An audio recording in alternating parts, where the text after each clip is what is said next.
Hey, now you mentioned that the journey's been 4 years. So how long have you actually been sort of operating? So it would have been about August 2018. So yeah, coming up 4 years, and gone through so many changes in that time. And what's caused those changes? So we had all of those typical just startup challenges, we'll call them, just figuring out what the actual recipe is. But then we also had the big issues with supply chain issues and stuff with COVID-19 and delays on new product and stuff like that. So in the end, we were forced into pivoting the business, but it's probably the best thing that's happened to us. Yeah. And what's the challenges that you had in regards to pivoting and getting to where you are now, where actually you've got sales going out the door on a daily basis?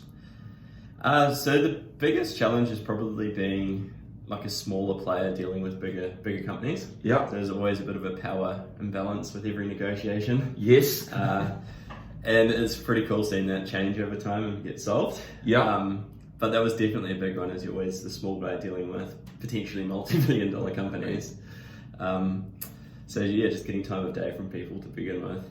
But then other big ones I would say is probably that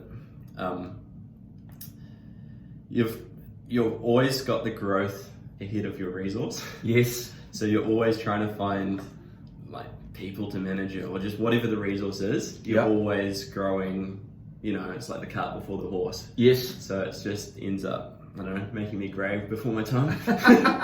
Well, I can tell you what, I'm a lot greyer than you are, and you've still got more hair than me. Got a couple of years on me. Yeah. I just call it distinction. That's the one. Yeah. Some of the other challenges is obviously just been finding the right recipe. Yeah. And so you go into it and you think that, you got all this hope and you got all these ideas, and then you go in and you always get a little bit too close to everything and you lose sight of the bigger picture. So you have all these good ideas and you need to make sure to write them down, because otherwise I guarantee you're going to forget half of them. Yes. So just getting too close to things and too involved, I'd say. And so what's your recommendation there in regards to, if you need to take a step back? Yeah, definitely take a step back, write things down, and more than anything, it's probably just figuring out what you actually do and keeping it simple. So you don't try and do everything, you just pick your thing and then you do it.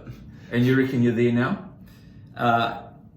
Yeah, I would say we're getting pretty close. We're miles ahead of where we've ever been before. So and that's cool, and it's been good to be seeing the journey that you guys have been through for the last 2 or 3 years. Yeah, definitely.